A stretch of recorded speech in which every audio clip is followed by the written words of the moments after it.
Hello, everyone, and welcome back to another AFL Fantasy Fanatics Tuesday night Q&A ahead of round 15, which is the final week of the mid-season buys.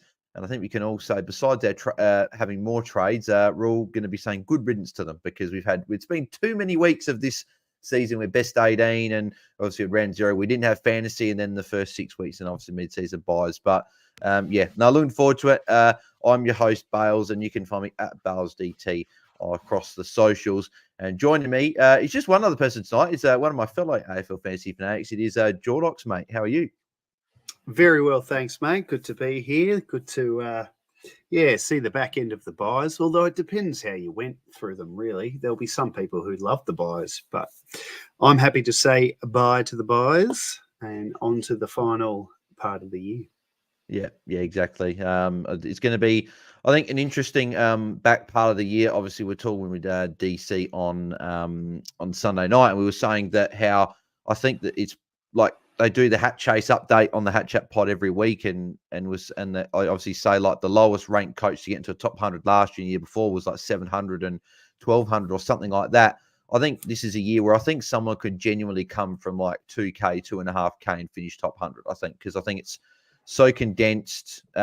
These midfielders are dropping 80s and 140s. If you can get 2, 3, 4, 5 of these premium mids putting up big scores in a week, that could mean you might gain 150, 200 points on those coaches, and you might have a couple of weeks, and all of a sudden you've caught up 300, 400 points within 3, 4 weeks. So I think that is a year where people could come storming home, especially if they've got all their rookies off the field. I think that's the number one point of call, I think. We'll just quickly touch on that, Jordox. Obviously, with the final week of the buys, we've only got 3 trades left. Well, sorry, five trades technically left, but this is the last week of 3 trades. What would you be prioritizing getting like these rookies and these like mid prices that just aren't performing, like a Tom Powell, and maybe having only 19 players playing, or do you think it's still trying to get as many players on the buy this week? Get and try and move these rookies on, because obviously these rookies that are being named are all on buy this week. Ari Shellmaker, Billy Dowling, all these guys, the popular rookies that are on buy this week. How would you be approaching these 3 trades and then 2 trades next week? It's really hard this year. I feel like it's harder than most years with this, as the last week of the buy, because typically, the strategy is just keep getting your kids off the field, move those fattened rooks out, and build your squad that way. But this year, I mean, there are so many underperforming primos, particularly midfield primos, who are on the buy this week. So it's really tempting to sideways or upgrade an underperforming primo to one of the guys who in red hot form. And the other bit that makes it tricky is a lot of these cows that are on the buy, and it is the perfect time to get rid of a cow when they're on their buy. A lot of them aren't really fattened just yet. Like if you look at the Collingwood ones, which are pretty popular, you got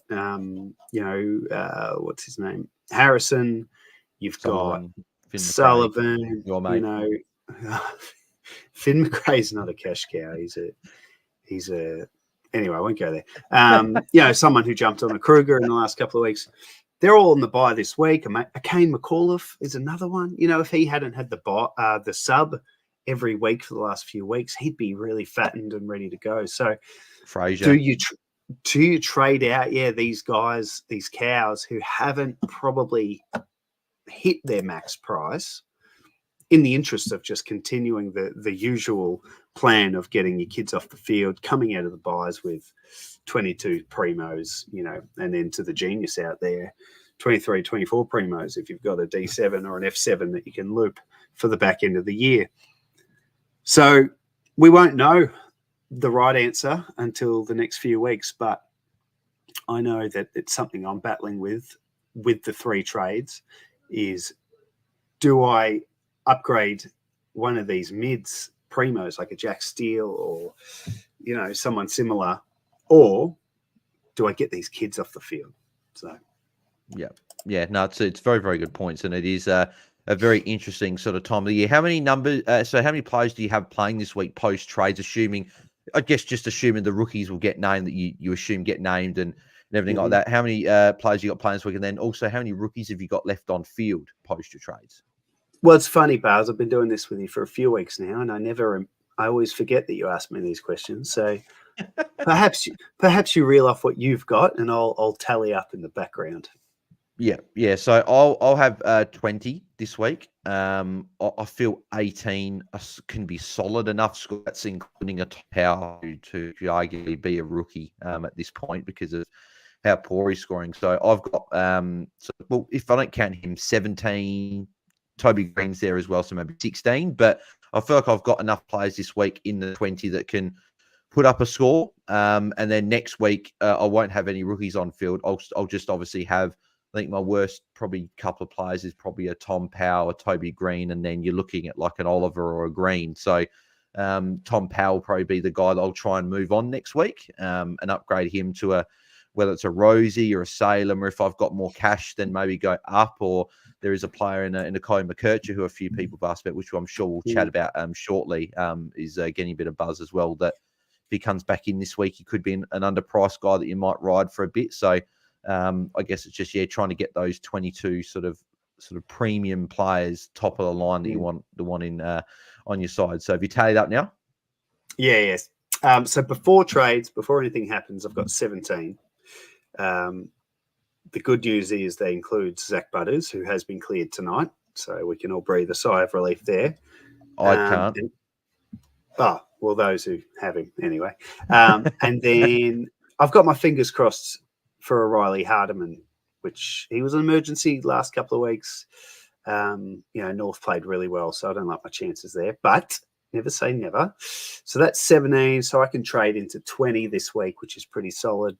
And then coming out of the buys, if I look at my side right now, I think I'm pretty much got no kids on field other than a Billy Dowling at F6, which I don't mind, to be honest. It's not the worst case. I still think people are going to have I can't see very many teams at all are going to have essentially every player over 700k and their worst players like a Tom Green, for example. I think people are still going to have maybe one, maybe two of these Tom Powells, like these guys, maybe like people that had Simpkin that couldn't reverse it last week, guys like that aren't top of the line, but you sort of just put them there because you've been stuck holding them, or you're still trying to move off of them. So I think that there'll be a couple of players there. But if you've got in a good position, got all those guys off your team, then I think that could be where you make some ground maybe for a couple of weeks if people still haven't done that with their trades. The curious thing, and I don't think I'll be alone here, but I look at my side with everyone on. Excuse me. The 8 mid primos include Dacos and Flanders, so there's still plenty of mid primos that I can target. But do I want to do that? I mean, defenders are the go. No, with all these mids that are just dropping these bad scores, it just it is a little bit sort of unlike any other year, really, that was sort of contemplating. I remember my mate a couple of weeks ago said to me, he's just like, oh, you should put like Dacos and Nick Martin into your midfield and bring in like Jordan Clark and bring in like even a Ridley or someone with a good run, and these guys that half backs. I'm just like, no, you can't do that. Like you want Goulden, you want Dunkley, you want Sarong, Walsh, Merritt, and all these, but there's a few of them still going well. Like Goulden's still going well. I think Merritt's still solid. Walsh has been pretty good bar a couple of games, and Taranto could be an option as well. But a lot of them like just dropping just scores that you just didn't expect.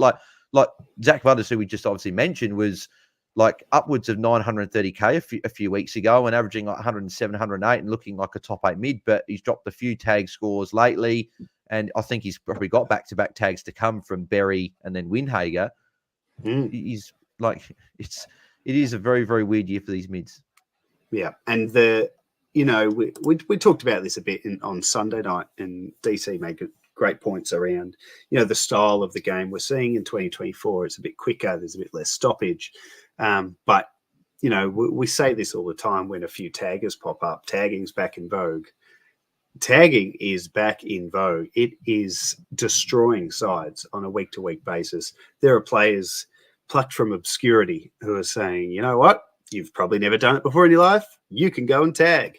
And they're doing a good job of it. Toby Bedford on the weekend. Obviously Windhager we mentioned, Chincotta at Carlton, like just this guy who's been in and out of the side and now he's found his spot. It's just He's popping arguably up the everywhere. toughest tagger at the moment, Chincotta. Like the only Yeah, reason Merritt yeah, got to such a good score was because of those tackles. If it wasn't for that, we'd have got a exactly. 70 or something And like you've it's mid got 70s. Adelaide, who don't know what they're doing, but they've got Max Michelini in the guts last week, tagging Warner to a 73.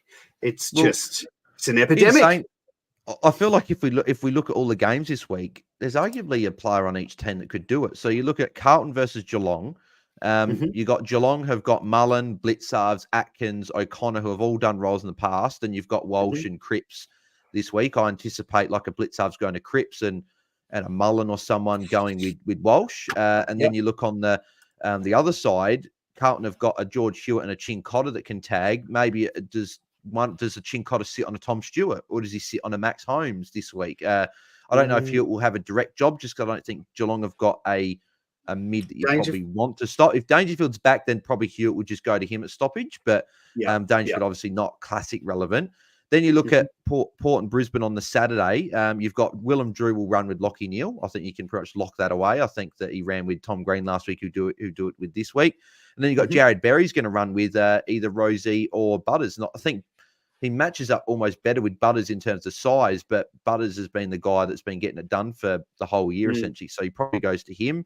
Giants and Sydney, we saw Bedford, obviously, last week. Ward's done jobs in the past. I think Bedford will go to Chad Warner this week. I don't think he's not big enough to go with Heaney. It could be a Goulden, but I think Warner's the guy that's kicking the goals from the He's midfield. The one. Yeah. And then Sydney have obviously used Rowbottom and Jordan. Whitfield will probably very likely grab that tag from Jordan, and Rowbottom could arguably go to a Tom Green at stoppages or even a Josh Kelly or something like that. So there's that. Melbourne and North, you've got Shields has done jobs. We saw Will Phillips do jobs last week. Do they go to a Clayton Oliver? Do they go to a Cozzy Pickett? Something like that. I don't know.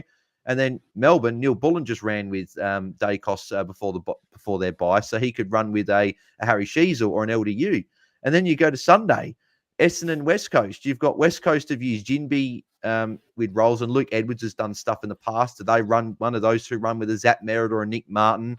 And then Essendon have used a Durham and a Caldwell and guys like that as a run with role. Do they go with, I don't know, an Elliot Yeo, or does Setterfield go with Elliot Yeo at stoppage or something like that if Setterfield's fit?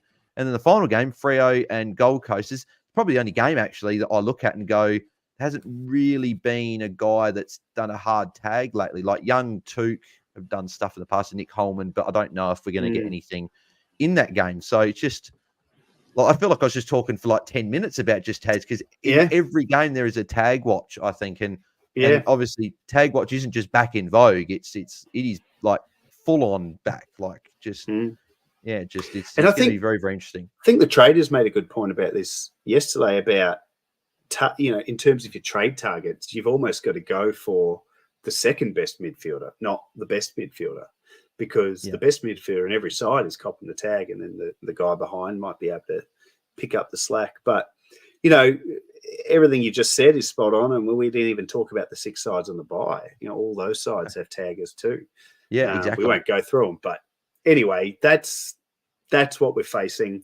But that's why I was planning a few weeks ago. I was actually looking at trading a Bond, as crazy as that sounds, because I looked at his run after the bye. He's got North will be fine. Then he's got Port, Carlton, Geelong, Sydney, who I expect to tag to go to someone like a Bond in every game. But we've just seen 2 of the last 3 weeks, Bond's one of those players that can pop a ceiling score, which is what you either need. And I don't think there's 8 midfielders in the comp that you'd want to have in your midfield that wouldn't get a tag. Like, I think you've got probably a Goulden. I think Trelaw's got to be in that boat now. I think he's done enough over enough of a long period of time. He's averaging 109.4. Daniel in the comments just flagged that Trelaw to be considered, because he probably won't get the tag.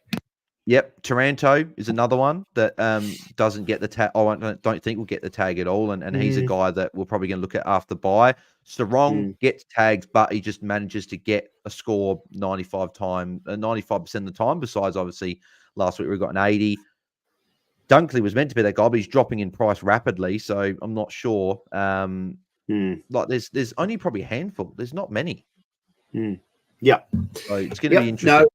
It's I reckon it's the experienced mids have been around and they know how to deal with a tag. If you've got a young up and comer, like a Tom Green, they're just not at that point of their career where they can deal with the tag yet. And we'll learn a lot about Butters in the next few weeks in that context as well. Yeah, exactly. But yeah, so we did have 6 teams coming off the bye. So we'll quickly just rattle off a couple of names from these, and then we'll get to your questions. So if you are tuning in live on YouTube or Twitter and would like a question answered, then make sure you put it in the live chat on either platform, wherever you're watching, and we'll answer those before we finish the show tonight. So just quickly going through the teams coming off the bye. So the first team we'll quickly chat about is Carlton. So I think for me, the two that stand out is Walsh and as the main one, and Nick Newman, who I don't mind as well, with a pretty decent run for the remainder of the year as a halfback. He's had a score increase since Zach Williams has gone into the forward line, and we saw Nick Newman last year was probably arguably one of the top couple of scorers last year on the run home. So what are your thoughts with Walsh and Nick Newman? Yeah, Walsh is a really big target for those without him. Just that consistency, that ability to go 140. He's done it a few times already, and he's really neatly priced. So a pretty obvious pick there. I like the Newman call. This is the time of year where we're not shopping for a season-long performer. We're shopping for a guy that can give us a 6 to 8 week run of significantly good scoring, and Nick Newman can do that. He's done that in the past. Apart from those two, there's probably not a lot of blue baggers that I would be considering at the moment. There's a Matt Kennedy in the forward line, but just don't. I know the price is nice. You've got Cherry coming back, and he scored that 36 the other week from a full game as a midfielder. Just no thanks. Yeah, exactly. Essendon, you got a couple here. So you got obviously Nick Martin. If you don't own him, I think maybe you want to wait 1 week potentially just to see what that role is exactly. But I still think he's going to score well, really whatever role, because if he's forward, the Bombers, because they are going quite well, the ball's going to be in their forward line a fair bit, and they do look to use him whenever they can. If he's a forward, he's not like a deep forward. He roams around like this free running role. So he's sort of just like the Mr. Fix-It for the Bombers, but he just gets it done every single week. Like he was a forward for a fair chunk of that game against Carlton. He still scored a 120 against one of the most restrictive sides. So I think he's a good option. Zach Merritt is the most traded-in player of the week. So I think he's a great target. And for those looking at him, I don't mind a Jordan Ridley as someone with a good run coming up over the next 5 weeks. Could be a guy 807K you could look at. And then Jai Caldwell I really like as well as that forward that could maybe round out your forward line. So your thoughts on those 4?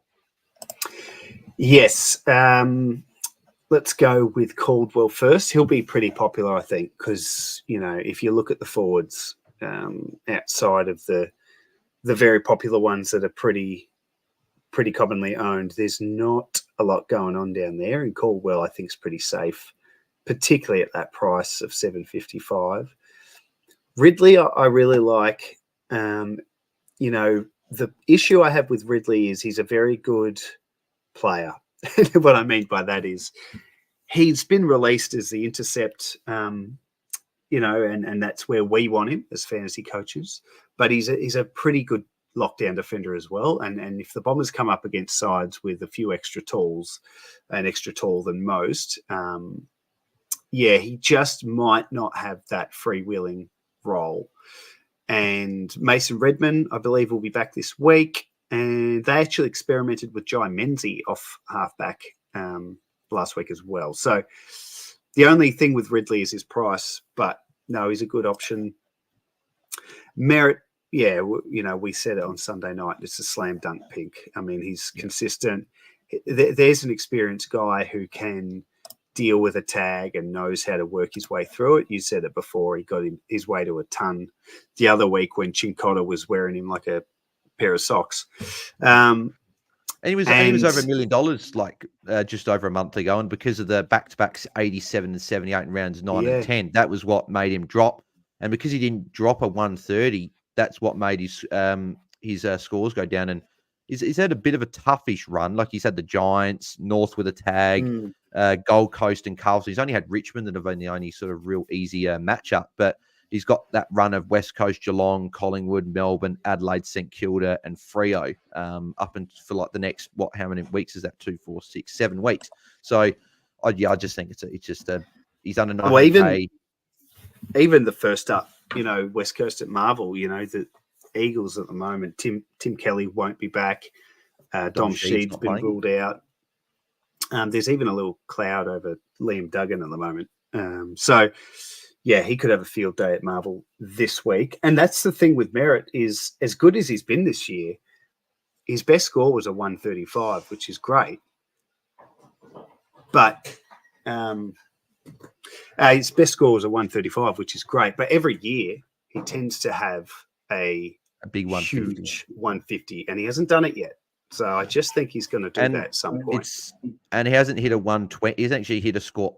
His highest score in his last 6 weeks is a 115. His last score before that was a 123 against Collingwood. And even before that, he only was a 103, 104. So it's been a while since he's hit that big score. So we do speak about that and say a player's due at some point to have a big game. And it feels like Merritt's is due to have that big score. And it could be this week against West Coast and Marvel as well. So, yeah. And the last one was, Nick Martin. Yeah, and I agree. I don't think there's a concern with the role. I might cop a bit of flack for saying this, but he does remind me of Nick Dacos. And what I mean by that is wherever he goes, he finds the ball. Wherever he goes, he's good and damaging for his side. Sheasel's another one. Sheasel, yeah, good point. So, no, I wouldn't stress about him at the price he is. If you don't have him and you want him, $9.25, that could be as cheap as he gets for the remainder. Yeah, exactly. Geelong will be pretty quick, so I don't think there's too many. Max Holmes is been pretty good and a bit underappreciated, I think, by sort of all us, just because we never really looked at starting him. And his first 7 games were all under 100, but he was obviously consistent between like 81 and 99 every game, and a lot of those were 90s. So it's just been since round 8 where he's gone 120, 101, 106, 116, 101, and 95 against the Swans, which is obviously a tough matchup there. And he's got a pretty good run coming up as well. So he's 887, you're paying for him, but I do like him as a bit of a pod as well, because at this time of the year, you're looking for these pods that can help you either push into the top 100 or into the top 10 or in the top 1,000, whatever sort of rank you're going for. These pods that not many people have got is probably what you're going to be looking after. So I don't mind Max Holmes there. And Brian Myers is probably the only one you could look at. 707, dropped a few lower scores. I think a few guys I'd rather ahead of him, because he's only hit 300s this year, and they've all been 109, 106, and 105. So it's not like he's hit these massive scores, and he maybe I think he's just an 80 to 85 guy. I think with Geelong sort of not going as well lately. So yeah, I'm not sure if I'd look at him. I think I've got like maybe 6 or 7 forwards I'd probably rather over him, but still not a bad target. And then you've got Tom Stewart, who 655 for a player like him. Your people are probably going to look at it. I just don't know if I could go there. Nah, I mean, look, you cannot rule him out at 655. You can't. If you're at a spot where that's the best you can get to, his scores, he's just been a nilly player at the minute. Like even his last 2 weeks at 3/4 time, he's tracking for a 90, 95 plus, and then he's just fallen asleep in the last quarter. So can't rule him out, but I don't think many will be going back to the well with him. Yeah, exactly. Gold Coast, Flanders, if you've got the cash and you don't have him, I think you need him. He's one of those top couple of forwards. He's arguably now the number one forward on average now if he stays there. But I think it's a clear 3, him, Heaney, and Zorko. So you need those 3. Noah Anderson, he just reminds me of all these other mids that just been too up and down. Just they'll have a few ceiling scores and they'll pop an 80 or a 70. But the only thing is Anderson's a little bit below that because he can drop a 60. Like he's shown that a few times this year he's got a bit of a lower floor than a few of these other premium mids. So 878, if you want a pod, you could go there. I'm just having a look at his run. His run's not bad for the next 3 weeks. Freo, Collingwood, North. But then he's got Port, Giants, Brisbane in the next 3. So it's a bit of a middling run. His last 4, though, West Coast, Essendon, Melbourne, Richmond is nice. So that he could be a guy you end the season with. But maybe don't target now. Toot's cheap, 784. He hasn't been the same Toot we've seen in the past, but I don't know, with all these mids at 7. No, I like. Probably don't. Yeah, I like Miller. I think he could be a really the other one as well. Shrewd pick for the run home because he's so underpriced and he just like so many of those mids has been underwhelming. But if you put him next to a lot of the other mids, his scores are they're not too bad. Just the last one when he was completely stifled by Windhager, who with a tag that never should have gone to him, by the way. Yeah, well, no, they didn't win. Should have gone Anderson. Yeah, should have gone Anderson. Oh no, they did win. They won the game. So that. Oh no, they won the game, guys. No, they didn't. Didn't. Saints win that? St Kilda. Yeah, Saints won. Yeah. Sorry. Yeah. Oh well, no. Sorry, that's getting wires crossed. That's the whole point. You were making that because Saints won, so it's a good tag. But yeah. Anyway, let's forget about that past 10 seconds. Sexton is worthy of conversation just because Will Power's 5-week suspension is up. So does he go straight back in? Does he affect Sexton's ceiling and his role? Or do we see Power go to the VFL? Or do we see Sexton dropped? I mean, I don't think so. But I can't see Sexton dropped of how good he's been. I think if you don't have him, you probably wait a week to see how it goes. I think Sexton been playing too well in this role that I think Power just comes in and he's going to play that role that he has done in the past. He's sort of almost that intercept defender, a little bit like what a Mitch Hinge does for the Crows, even though we're not good at the moment. That was the first person I can think of that reminded me a bit of him. He's getting plenty of footy. Don't worry about that. Yeah, he's defending, but he's getting a little bit of the ball. Sexton's ceiling's probably going to come down. But then again, besides that 130, he had the 126. Actually, he's had the ceiling actually. So that might just be his ceiling might be capped at a 110, 115 instead, maybe. And those 20 points are off. But I still don't mind him at 740 in the forward line because he's still got a low break even and what we have break evens at 39, so he might make some cash. And if worst case he's not the guy, you could just ship him off to someone else. So last couple of teams here. So we got Melbourne. Maxi Gawn, if you don't have him, you could pay up for him and just get him in. He's the number one scoring player in the comp and by fair way now as well, actually. That gap sort of opened up that average. He's the only player over, I think, 115. And there's only a handful that are over 110 this year. So he's sort of by far and away that guy. Jack Viney's someone that I don't mind the pick of. He's had 200s in his last 3, and he scored a 74 against Collingwood, but they got demolished in that game. Let's be honest. They just sort of weren't up to it there. Yeah. And we've seen stretches in the past where he's gone on these runs with one of Oliver or Petrarca have been out. So I don't mind him. And then the one that people are going to be keen on is a Christian Salem, who I think is a good target at 706.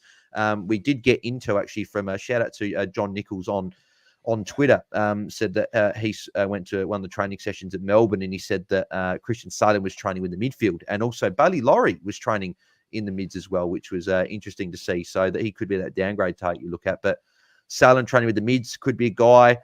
You're not bringing in Oliver, even though he's cheap. I think if you've got him, you probably hold with the lack of these midfield scores. But I think you're probably just not looking at him until you probably need to see 2 or 3 weeks of Oliver of consistent scoring to go, okay, I think that this might have turned around. So your thoughts? Yeah, I in a funny way, I actually don't mind Oliver at 744. You do want to see it, but with Petrarca out, he's had the week off to freshen up and, hopefully work on whatever's been holding him back because, this Melbourne midfield's going to look quite different. Salem should go in there. There'll be other guys that roll through there. But I just think, I don't know. I just wouldn't be surprised if Oliver got going finally, and he's still. I hope so. 2 good games next 3. He's got North this week, and then he's got West Coast after Brisbane. So just that Brisbane one, does Berry could go to Oliver because they match up quite well. So that's probably my only concern. And I guess the benefit of waiting, if you do have a look, he's going to stay cheap for a few more weeks unless he goes gangbusters, which I don't think he will. I like the Viney pick. I wish he was just a smidge cheaper. He's 812K. I think last year he finished like a house on fire. It's kind of a similar move to the Nick Newman move, like a guy that can just give you 6 weeks or 8 weeks. I like Salem. I think he's been performing and his price is still so good. And then there's someone's asked in the comments and someone I've been talking about for a couple of weeks, but Cozzy Pickett at 590K in a forward line bereft of options. Just that little uptick we saw was quite a big uptick in CBAs when Petrarca went down and he scored a 95. the week before that, he scored terrible, but then before that was a couple of 80s. So I don't know. One to have a look at maybe this week. I was going to say, a brave man to dive in. Yeah, I was going to say exactly. He's a guy that you'd want to look at, I think, for a couple of weeks, because he did kick 2 goals for last week for that 95. So he did have 6 shots. So again, you could look at it and go, there could have been a 120, but you could also look at it and go, 6 shots at goal. If he's playing the midfield, is he really going to get that many shots at goal? And is he a guy that can accumulate? So yeah, definitely one to put on the watch list, I think. And maybe consider in a couple of weeks, unless you're a very brave coach, you want to go early. Final team, West Coast, but I don't think there's really much, unfortunately, to talk about, because I don't mind Duggan, but he's under a bit of a cloud. You probably want to wait first and see a week from him back and see if he's good to go. We've had a few people ask about like a Jake Waterman in the forward line. I think he's a guy that you might want for like the round 22 matchup against North Melbourne or a single matchup in the run home. I don't think he's a guy you're going to bring in to sort of put away before you've got all these other options there. So I probably wouldn't go him. Elliot Yeo could be the only interesting one at 741. I just feel like he's that guy that we started the year with him. We jumped off when he was out, and I just feel that he could burn coaches on the way home just if something was to happen. But I don't hate him at 741. It's not I feel more confident with Yo this year than what I have done in years past. Yes, yeah, and it's not a big financial investment at 740. Yeah, we mentioned Tim Kelly, Sheed, Duggan under a cloud. He's the main Harley man Reid this week for one more week. Yep, I don't mind the Yo pick. There's another guy, and I only bring him up because the price is ludicrous, but I think the whole fantasy community is waiting for Alex Willerton to just work out what he's doing in terms of his scoring. But, geez, if I saw something out of him at 530K, but no, we're definitely... He's one for draft, I think, if you pick him up, stash him on the bench, hoping for something to turn around. Yeah, no, that's more realistic. Oh, actually, that was what I was going to say. With Waterman, Oscar Allen could well be back this week, finally. Could be a good thing, though. Will allow Waterman to get even further up the ground and get those plus sixes and be that almost like that Gunston type sort of player, maybe like when he was sort of a premium forward, like maybe 8-9 years ago when he was with Buddy and Roughhead and able to get up the ground and get a lot of those plus sixes. We've seen Waterman can go behind the ball at times as well. And if Oscar Allen's there, you could see that. So, yeah, no, good call. That could be a good thing for Waterman. Well, I think it is a good thing for Waterman, just if you can put it on the fantasy scoreboard for a few weeks. So, yep, definitely a few to consider there. So, they're the options, I think. We'll get stuck into a few of the individual questions that people have got here. So, appreciate people that have already put a question in here. And if you guys do have a question and you are tuning in live, then put your questions in the chats on YouTube or Twitter, and we'll get to answering those now. And also, I didn't say it before, if you are watching on YouTube, we're very, very close to 2,500 subscribers. So if you haven't subscribed to the channel yet, please do that. That'd be very much appreciated if you can do that. And if you're watching on YouTube and haven't subscribed to our channel yet, then why don't you head on over and give us a subscribe and help us out there. And also make sure you do like the video, because that really does help out the channel as well. So Gavin O'Reilly, other than Schoenmaker, who's the best defense bench rookie option for us to consider? There's not many. I think maybe you're looking at a Carl Warner if you can afford him, if he gets named at, I think, 307K or something this week. I think that's his price, or somewhere around there. And you've got guys like Toby Pink. I don't know if you could go there. So I don't really know if there's many other options than a Schoenmaker. I think he went forward last week, Pink. Oh, sorry, I know he's been forward for a few weeks now. Oh, he has. Yeah, there you go. Yeah. It is slim pickings, and it's just so annoying because if you're going to make the move there for a Schoenmaker, I mean, you can. Well, here's a question: if you need a downgrade option, if you've got 19 or more, would you be happy to get Schoenmaker in instead of bringing in if it is a Toby Pink, like he's only going to score a 40, he's not going to count your best 18 anyway. So if instead of doing that, I think you need to have 19 or more, but if you had 19 or more, would you be happy to bring in a Schoenmaker on buy? Because I think he'll hold his spot. I think he'll hold his spot. I mean, the guy was taking kick-ins. Be crazy if he didn't. Good as well. But he did look good. But, oh, geez, it's just such a nervy thing to do. How much is he? 236. Yeah, no, look, you could. I think you might have to, because there is pretty much nothing else going on. I'm just looking in the 300 to 400 bracket, and there's certainly some names there, but nothing that excites me. So, yeah, sorry, man. I don't think we've got much for you there. Oh, actually, let's talk about Warner, because 319 is pretty good. Oh, yeah, there you go. Yeah. And I like what I'm seeing with him, and I think Freo would be smart to keep him in the side. So I think Warner is the one. The only worry is that Heath Chapman sounds like he should be back this week, and same with Brennan Cox. I know Brennan Cox isn't like for like for Warner, but when you've got those defenders and you've already got Luke Ryan, Jordan Clark, Alex Pearce, Brandon Walker, who's been playing quite well actually as well for Freo. So there's a few defenders there, and I don't know if they can fit him in unless a Chapman goes to a wing. If Chapman comes in, if Chapman does come back and Warner holds his spot, I think that bodes well for his job security. Yeah, exactly. So we'll probably find out this week. Yeah, it's just as well. Chapman didn't start the year, and that was when Warner did play round one. Obviously, with the big head knock, that was the only game he played until last week. So it sort of seems the only games he's been in is when Chapman's out, unfortunately. But we'll have to see on Thursday. With be interesting. James Richo, thoughts on Colby McKercher if named as a stepping stone for a few weeks with a low break even? So obviously, I alluded to him a little bit ago, saying that we would chat about him, and this is as good a time as ever to chat about him. So what are your thoughts on McKercher? Under 600K, sounds like he'll be back this week. Got Melbourne as well, which has been a fruitful matchup in last few, almost all season for defenders. We saw Luke Ryan and Jordan Clark go big against them a couple of weeks ago. So what are your thoughts on jumping on a McKercher under 600K? I like it.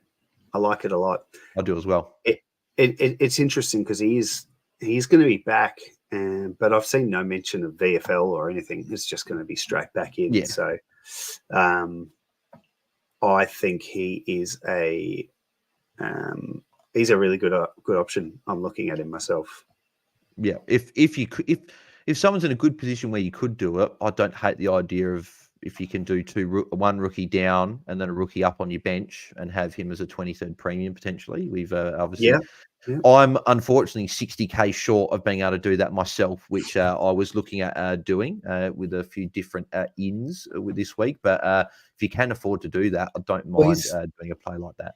He's scoring in the last few weeks before he got injured. So when he kind of had that role, the halfback role, the scoring is pretty comparable to a Salem. So if you were getting a Salem, a lot of people are doing that. So if you want to be different and save over 100K, McKercher's there. So I like it. Would you wait 1 week to see what McKercher's role is to make sure he gets through the game and have a look? I know it's hard because his break even's in the 20s. So you sort of, I think it's like 26 or something. So if he goes 100, you're going to be paying 630, 640 for him maybe. So would you want to have a week's look, or do you think with the bye weeks, you can take that punt normally that you wouldn't do a week early, and if it goes well, great. If it doesn't, worst case, you have to train next week anyway, and you can go to a Rosie who might only be like not even 100K within him. Yeah, he'll be under 700. Rosie, he's crazy. Look, I think if you want to wait a week, just look elsewhere. If you're not confident, because like you said, his price is going to go up. Other things will come up. And we're running out of weeks this year. Yeah. Dave's got a bit of a draft question here. So he said, hey guys, what are Simpkin and McKercher's roles for North moving forward in a draft sense? Keep up the good work. So firstly, thanks very much for that, mate. Very much appreciated. Pierre, what do you think Simpkin and McKercher's roles are moving forward, sort of for draft? Yeah, I love them for draft. I mean, we're talking about them for classic, so that tells you they're probably going to be pretty good for draft. I think Simpkin, geez, we could almost dedicate a whole hour talking about Simpkin from the madness of Sunday. I've been calling it the Sunday Simpkin scramble that we all went through.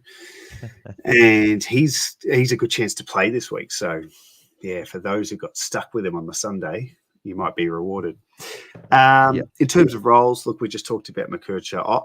I can't see why North would bring McKercher straight back in, not put him in the VFL, and then say, oh, let's try you off a half forward flank. Let's try you. Well, in the Sheasel's played forward the whole time that McKercher's been out, so it's not going to affect McKercher in terms of Sheasel. Oh, he's going to go back now. He's in that role now, and Fisher's been the only real guy back there. So this eats into Fisher's points, and we saw a 71 on the weekend after 4 consecutive tons. With a few of those were good matchups. So I still think Fisher's fine. I'm still okay. His ceiling's not going to have 120 plus, won't be there, but I still think he's an 85 to 95 guy. It's probably hard to put a sort of a range on him at the moment, I think, just because we're unsure. But yeah. And then Simpkins' role, excuse me, I think if he plays, I think they were very cautious with him last week. If he plays Simpkin, that means he's fit. And if he's fit, I think he plays the role we saw the other week when he scored his 130. So I think he's a really, he'll be playing midfield for the rest of the year, Simpkin.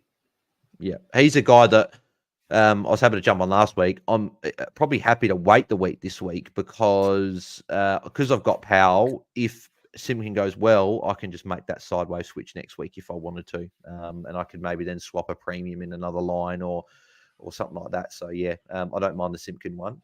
But for draft as well, if you can even target him, you're probably still going to be, especially Simpkin, you'd be able to get quite cheap because people are going to go, oh, he was out last week, so. He's not going to get that roll back, so you could get him for even a bench player potentially. Lockie Russell, I've got 10 on the buy. Do I hold Amon with a good run or trade him? I feel like he's a trade just because he's not a top 6 defender. He's not. I don't think he's close enough either. And I think even in the with the midfielders, he's definitely not close enough. So I think he's probably a trade if you can. I don't know if his price at the moment. Don't know if you've got it there, Jordox, but yes. So he's 788, and he has dropped last few weeks. 280s and a 60. He was doing well before that. Oh, look, I think if you're forced to hold, I don't think it's a terrible thing. But if it's just Sicily had a big game, and maybe we see more big scores from him moving forward. Yeah. They've got so many guys back there. They've got Sicily, Amon, Weddle, Scrimshaw. We've seen like Massimo plays wing halfback, sort of not still really. I think more of a wing, but still he gets back there and gets the +6. So there's just so many guys back there that unless they're doing this chip mark game, I just don't think it's going to be a score where you're going to see consistency. There's going to be some ups and downs. So. Yeah, I'd be trading. Mesh Camus, good day, legends. Is Sweet a chance this week in selection? He's stinking up my R3. Unfortunately, I don't think there is. Soldo's still their preferred ruck. He did go off with a bit of a knee concern, but came back on and he's not in their injury report. I don't know about that. I reckon we could see Sweet this week. He was good in the twos, and I think Soldo struggled a bit. And they've got Brisbane. Oh, McInerney's pretty tough. I just think you might be in luck, Ishkamu. If you've got him at R3, you might just see him pop up. Yeah. No assurances, though, of course. Yeah. Victor Burnett, Bales, how are you feeling making all this content? No, it's good. I'm loving it. Still, again, I've said to people before, if there was ever a full-time job, it's just a fancy content creator, and sign me up. So, enjoy making the content for everyone out there. So, hope you guys keep enjoying it. And just on that, I actually think the amount of time Bale spends on making content helps him, because I know it helps me, the bits that I do, talking about the moves, and you get so many different ideas and a good spread of thoughts, from the comment section and from other content providers, and Bales is having a cracking year. So I think it's helping him. Thank you. Hopefully we get a hat to sort of help with the credibility. So I don't think you have to worry about that, mate. I think your credibility is there, but I would love to see you with a hat. Yeah, no, I would love it. That's for sure. Lockie Russell also has another question here. Thoughts on Caldwell? Love it. I'm bringing it on. Well, at this stage, I'm looking to bring him in this week, so I like it. Yep, good price. We also saw an uptick as well in his time on ground actually last game, 79%. So, well, was just a circumstantial thing, or if it's a thing where he might get that extra 5% game time. But I still think that he's. Then Essendon are going well. I don't think that they're just going to force people in. Like, I know Hobbs is potentially back this week. He's a test, and a few of these other guys are there. But like Setterfield wasn't even playing in the midfield last week. He was on more of a wing. I just think Hall's playing good footy that I can't see them moving him out of that role. I think he's playing well. So, and they've got a good run. We've spoken about Eston's run. So I'm a fan of that one. Sneeko, who's the best player to buy under 890K? Let's have a look. Well, if you can get 8 more Kane, you can get Merritt, then he'd be the guy. But I'm assuming you specifically said 890, then it's got to be under. It would be strange if he had enough to get Merritt. He said 890, but it might depend on the second trade or the third trade. Look, top of my head, I would say Maxi Holmes at 887. I really like him as a pick for the run. Don't mind Houston. Big score last week. Good run coming up after this game against Brisbane. But if you're willing to jump on extra week, he's got an 88 break even. He's probably only going to go up. I like Nick Newman. Funny enough how all these guys are halfback guys as well. What do you think about Josh Kelly? 864. He's almost a forgotten man this year. Did MJT ask you that? Oh, yes, good point. Because I know obviously shout out MJ from the coaches panel. I know he's a big fan of Josh Kelly, but I don't know. 89 in a low scoring game last week.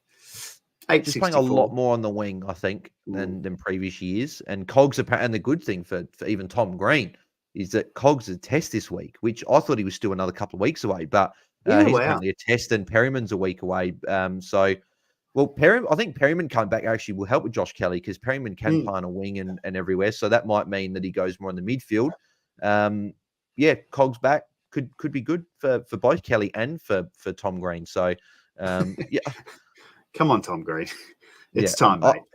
Give us a score. And I know that people get it because people say, "Oh, Bales, you keep making excuses for Tom Green," but I've only owned him for a week, so I've made excuses for him even as a non-owner. So I do think it will turn around. I just can't see how it won't turn around. Like he still scored 59 points the second half last week when he wasn't tagged against a very restrictive Port team. So I just think that it's going to turn around. I have seen a few games from him in the Sydney Derby or Derby. I get mixed with Derby. So I know it's Derby over in the West and Derby other places, but the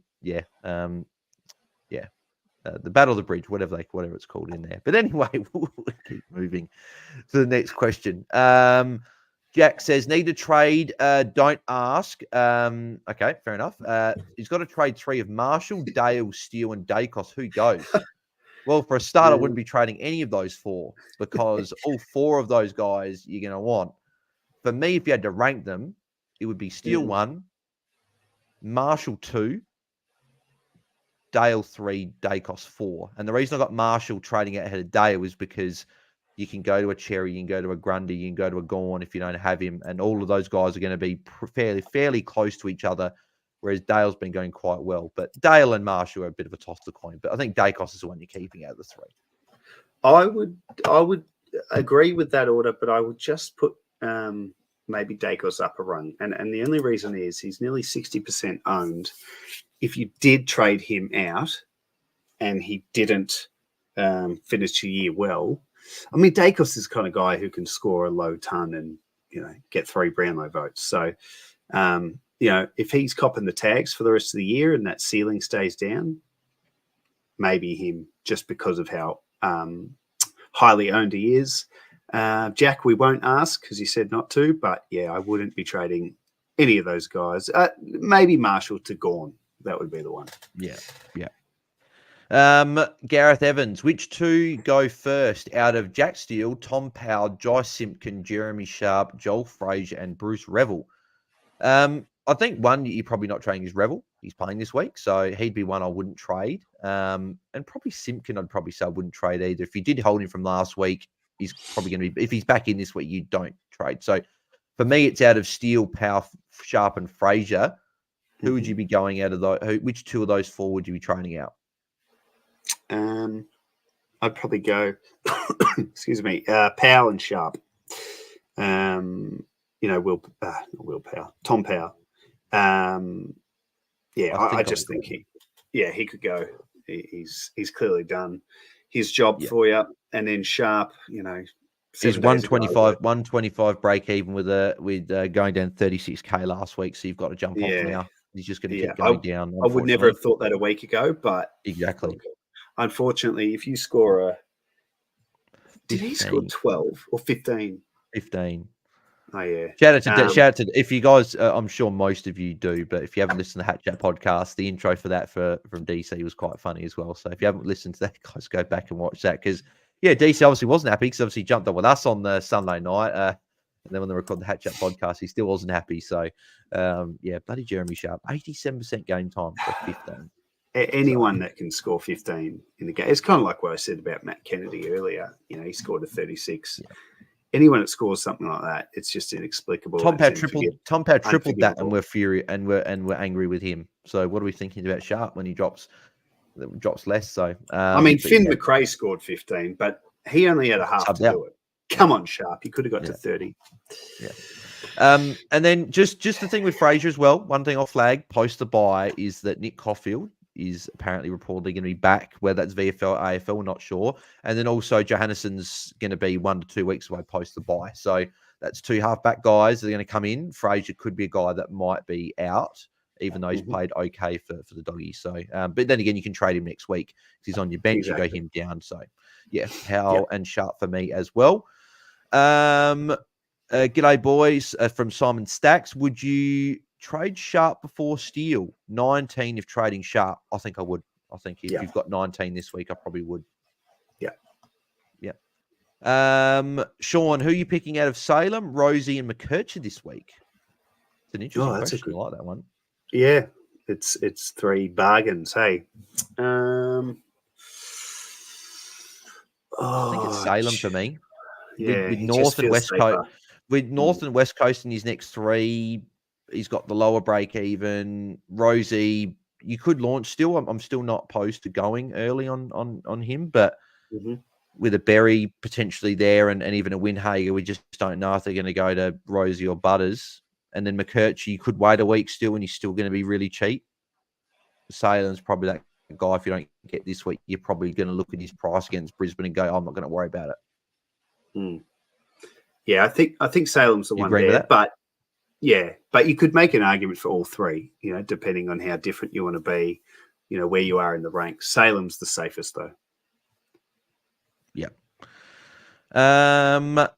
Yeah, there you go. And obviously, you're saying from Daniel before. Daniel Verschuer, I hope I've pronounced your last name correctly, mate. He's saying, Treloar probably needs to be in greatly consideration than currently after the bye, just because he won't be tagged. More greatly considered. Lol is what he said. So, yeah, no, 100% agree. Treloar's a guy that will be one of my sort of top targets coming out of the bye if I can get up to someone there. LJG says, hey, legends, could you tick off Seth Campbell, Lockie Sullivan, and Darcy Wilson to Jordan Ridley, Nick Newman, and a rookie? Thanks heaps. I love it because you're getting 2 pretty unique players there. So if you could even go, if you go Newman, Caldwell, and a rookie, if you don't have Caldwell, I'd rather that. But I don't mind Ridley as a bit of a pod play for a few weeks. It's just the 2 of them together. I like them as individual picks, but individuals, but together, maybe too unique. Yeah, so I'd probably. I would go Newman and Caldwell because Caldwell's not as unique, and I think he's still a good pick. Yeah. I mean, LJG might have Caldwell, but exactly, yeah. I just think between Newman and Ridley, I'd be going with Newman. But no, go for it. I mean, they're good picks. We're just we're splitting hairs here. Well, Tom Bain's got this one. His thoughts on bringing in full forwards like Waterman or Mackay because they're ceiling. So I was obviously saying this before, but I think they're the ones you bring in the final month or so of the season when you target matchups. You don't want to target those guys now. Mackay's been good though, and Waterman's also been good, but Mackay does have that backup ruck role. But if Pitney comes back in, then he's just going to be more of a deep forward. But yeah, they're the guys I'd target in the back end of the year. I think if you're going to key forward, you want one that you've just got to think what happens on the day where he doesn't kick 4 or 5 goals, which happens. It's going to be a 50. Who are the forwards that get up the ground or go behind the ball like a Charlie Curnow might, or and Joe Danaher interests me. I mean, he's marking everything. He's gone 3 tons out of his last 4. Yeah, but he's expensive, and the key forwards. I think you nailed it, Bales. It's right at the very pointy end of the year. That's the sort of thing you do in leagues when you're trying to win a grand final. pull out what was it last year? Tex Walker in the final round against West Coast, something like that. Yeah, exactly. We've got so many questions here. It's actually a lot more normal, so I appreciate everyone putting them Yeah, it's through. We'll go great. for a couple more minutes, but we won't be able to get to all of them, unfortunately. So I'll try and pick out a couple of good ones here. Sneeko was saying Sexton probably dropped after that round 13 performance. He got 130, mate. I know, funny enough, actually, I did see that he was like the second lowest ranked player on the ground in terms of ratings points for that game. But I don't know. I can't see him being dropped. But hey, if he gets dropped, everyone is going to be in that boat because he's a very highly owned player. So if that did happen, then yeah. James Crabb 99. I love these trades. There's nothing wrong. Steele to Walsh, Sharp to Merritt, and Seth Campbell down to rookie. Tick, tick, tick. Easy done. You're set, James. You don't even have to worry about it. Yeah. Clinton Jonas, trade Sinclair on buy or Butters. Again, that's probably dependent on how many numbers you've got. And that's also, maybe Clint's not aware that Butters was cleared at the tribunal tonight. So that might answer his question. But if he's aware and he's still asking the question, do you have to? I think he's a Sinclair. Premium. I think you probably have to trade Sinclair on the buy. Sinclair's been fairly good. He's been picking up a little bit more. He got a 117, I think. Then he got like a 90 odd last week. So yeah, it's a tough one. I'm not convinced on his role at the moment, Sinclair. I think he's all over the place. The Saints I think you're all over the place. Things out. Yeah, agree. If you're putting Riley Bonner at half forward to begin last quarter when you're trying to get back in, then something's going on. Power Prawn Star, thoughts on Tay Adams instead of Simpkin? Well, I'm not going to bring him in just because of how he flopped over on the weekend, but no, you're serious. He's had one score. I think Trader said on the pod he's had one score over 83 this year, and that was on the weekend. So, and that was when Sydney played well. So, I understand. So hang on, I'll clear that up because I said because Sydney played well. They've played well all year, so I should clear that up. But when they got on a big roll, he got involved. I just don't. He hasn't got the role for me to trust him. So I'll just clear that up. I don't want anyone coming at me for saying Sydney weren't going well. No, they just went extra well because they were playing Adelaide. Yeah. No, he's I get the temptation. We've all been kind of waiting for Taylor Adams to give us a score and in that forward line that is very short on options. But I would hesitate because Callum Mills will be back in the next couple of weeks. And who's the other? Luke. We probably won't see Luke Parker, let's be honest, because he got that suspension. So, I'd stick with Simpkin. And I'm pretty sure as Power Prawn Star said earlier, Sweet is no chance. So, I need to Port fan, I know that. So. Considering your name is Power Prawn Star, I will defer to your take on that. So, we'll probably rule him out. Good one here from Timo and Matt. Both asked actually back to back. Walsh or Goulden?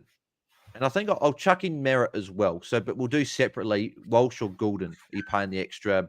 What's it? 60? What is it? Difference between the two? Goulden's 69. I'm pretty sure. Yeah, there you go. About six. Yeah, about six. I think it's 72K actually. Exactly. Where's Walshy? What's he at? 931. Whereas Goulden is 1.003. Okay. I thought he was a flat nil, Goulden. Anyway, if you can afford Goulden, I think it's Goulden. Yeah, it's Goulden for me. And then where would you rank Merritt in the three? Is it Merritt before Walsh? Yeah. For me, it is. Yeah, but all great options. I'm still a fan of all of them. I reckon we'll go two more just to finish off. Baxter, Zorko, or Flanders this week? I need to bring in one. Flanders. Well, if you want it. Yeah, I think Zorko's got Port this week, so I wouldn't be turning him against Port, but yeah, it's Flanders for me. I think you need Flanders. We need both, I think. But yeah. Can I pick one? Well, go ahead. Yeah. I just saw one I liked. Menzie, who asked Harry Thomas, Menzie in defence an option. He's 345k, so yes, as a forward option, but they played him off half back and he looked good, but Mason Redman is very likely to return. So I'm not sure what that'll do to his role. Yeah. All righty. I think we'll cut it there. We're sort of just on the hour mark. There were so many questions tonight, which is surprising because we had less people tuning in, but the people that were tuning in were keen to get their questions. But we do appreciate everyone that put their questions in. But if you would like your question answered, then hit me up on askmeonq.com/AFL Fantasy Fanatics. The link will also be in the description of the video at the very top and also on the podcast. Small fee with that one, as I always say, but it does help support the channel out. But also, you get a more in-depth answer. You get it sent straight to your email. You get an audio response. I go in depth. I can give you essentially like a 2-minute blog of whatever you ask, and I can go and you can send your full team through, team dependent stuff, draft questions as well. I'll also answer. So if you do want to hit me up there and help support us at the and AFL Fanatics, I will say this, as you know, having the privilege of getting to know Bales pretty well the last few months, it is worth your pennies because there is no one who is more detailed, more thorough, and looks at every option. So it's absolutely worth investing in asking him for an in-depth answer to your questions. Thanks, mate. Very much appreciated. But if you would not like to do that, then make sure you tune into our pre-lockout chat on Friday afternoon at 6 p.m. Eastern, 4 p.m. West Perth time, and you can get your questions answered there as well, which is right before, obviously, we get lockout for the first game. So make sure you tune in to that there. But Jordox, mate, pleasure as always. Just us two tonight, but it's still good chat nonetheless, mate. Where can the people find you, and what are your current trade plans as of Tuesday night? Yep, thanks, mate. No, I love a good chat. There's lots to discuss. Final buy coming up. You could, excuse me, find me on X at Jordox 2020, and I want people who do follow me and are enjoying my sub updates to leave a comment if you like any of the AI generated images I've been doing, because I spend more time on them than I should, but it's very addictive. So yeah, find me on X. And trades, yes, good question. Oh, I'm really torn, mate. I mean, you know, I've got this instinct to just sort of get a Salem and, you know, some of these sort of fairly common and fairly obvious ones. But when I look at my ranking, I'm just sort of hovering, you know, in that top 2,000, which is great. And I'm just trying to think, if you said at the top of the call, you know, this could be the year someone can come from where I am and fly home and get a hat. And I would love to do that, but I'm going to have to be pretty aggressive, maybe even a touch reckless. And I'm not talking Finn McRae reckless. That's out of my system forever.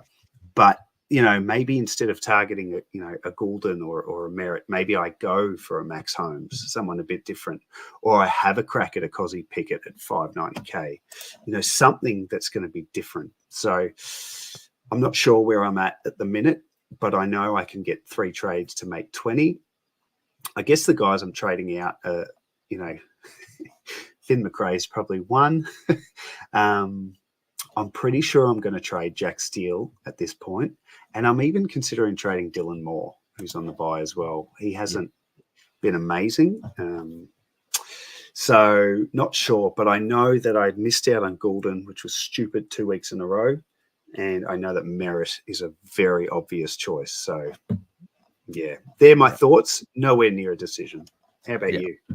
Well, as Tim always says, I was at my trade sorted on Sunday night. So I'm going Joel Frazier down to Bailey Laurie, or a rookie that gets named. I've also heard that Tholstrup has also been training with the team, and he may get a go as well this week. So one of those two potentially. Hutchinson is a rookie will come in for Frazier.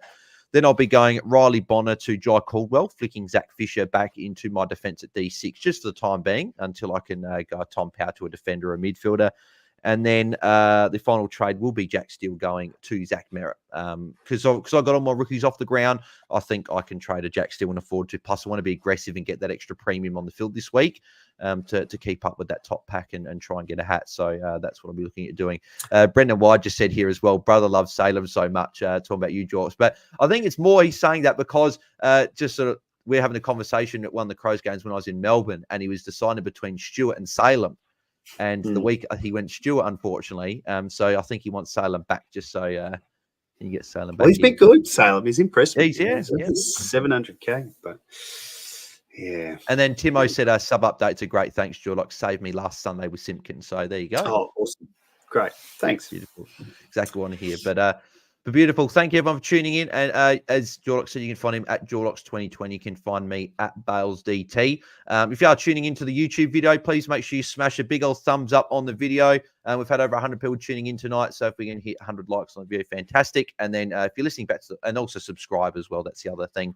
So we can hit 2.5K. If you are listening back to the podcast, we appreciate you listening back as well. And if you couldn't join us live, and you want to do something on Tuesday night at 9 p.m. Eastern, 7 p.m. Western time, then come join us to get your questions answered or just hear us tune in and listen live. But please leave us a 5-star rating and review if you did enjoy and you're enjoying the content around here. So thanks, everyone, for tuning in. I'll be back tomorrow for my usual trade talk video and captains on Thursday and then Friday pre-lockout chat. So thanks, everyone, for tuning in and we'll catch you in the next one. Thanks, guys. See ya. See you.